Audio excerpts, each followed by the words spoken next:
Welcome to this explainer.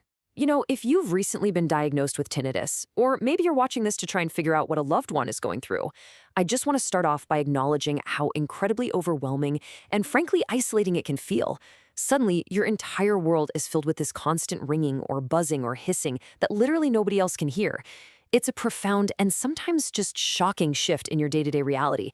So if you're sitting there feeling frightened, exhausted, or just completely overwhelmed by it all, you need to know right off the bat, your reaction is entirely valid. To really wrap our heads around the gravity of this condition, listen to this stark reality. A respondent in a recent Tinnitus UK survey shared this. I was having thoughts of ending my life. I did not see how I was going to live with the noise in my ear. Now, I'm sharing this incredibly difficult real-life quote not to scare you, but to validate the profound emotional distress of a new diagnosis. It is a massive, massive adjustment, and the distress you might be feeling right now, it's a shared experience. You are definitely not overreacting. And this deep sense of isolation almost always leads to a terrifying, deeply personal question, right? Is it all in my head? Because you're hearing sounds that no one else around you can, it is so incredibly easy to feel like you are just losing your grip on reality. That terrifying isolation is often the absolute hardest part of the condition.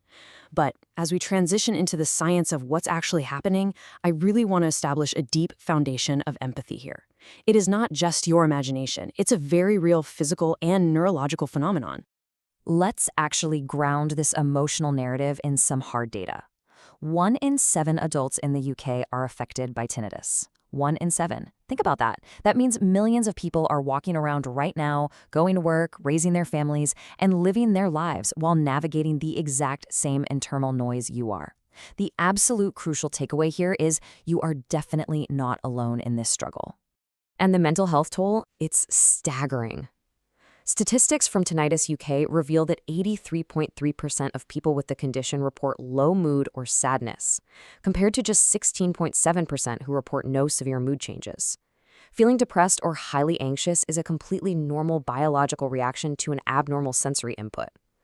Your brain is essentially dealing with a constant, uninvited stressor, so it is entirely understandable that your mood would take a severe hit.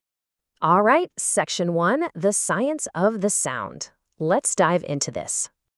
A lot of this is explained by what's called discordant theory. So deep inside your ear, you have these tiny little outer hair cells and inner hair cells. When the outer hair cells get damaged, maybe from loud noise exposure over the years, or honestly simply aging, but the inner hair cells remain perfectly intact, it creates this chaotic mismatch in the signals being sent up to your brain. So that frightening noise you hear, it is very often the result of actual microscopic physical damage. But the journey of the sound doesn't actually stop in the ear. Let's talk about auditory plasticity. When there is hearing loss, your brain essentially rewires itself. Because the auditory cortex isn't receiving the external sound frequencies it expects to get, it kind of gets bored. It starts desperately searching for input. So it acts like an amplifier, turning way up the volume on the baseline neurological static in your head just to fill the void of that lost hearing.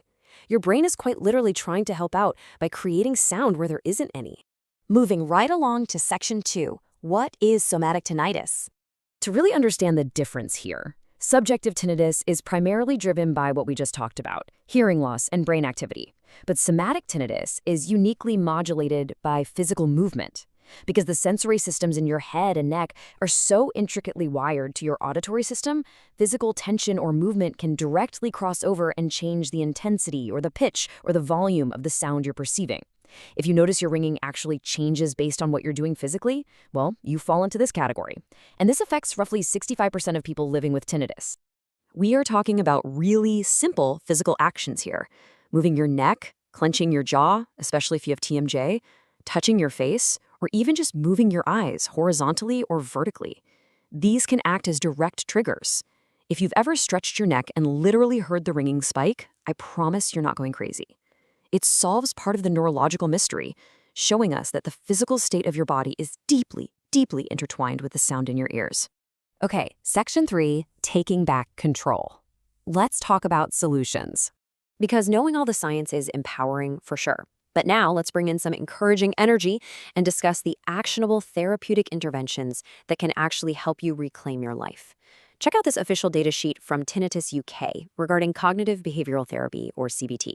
Notice it gets the highest possible marks, a 1 for safety and a 1 for efficacy, with a big green checkmark strongly recommending it. Research consistently shows that CBT is absolutely one of the most beneficial, evidence-based treatments out there for increasing the quality of life for people with tinnitus. So, what is CBT actually doing? The text right here says it perfectly. Changing the distress, not the ears. We kind of have to reframe how we view therapy in this context. CBT is not some magical cure that will immediately just mute the physical sound in your ear. Instead, it's an incredibly empowering tool to manage the anxiety, the depression, and your behavioral response to the noise itself. By changing how you think about the tinnitus, you significantly reduce the distress and the intrusiveness of the sound. You're literally taking the power away from the noise.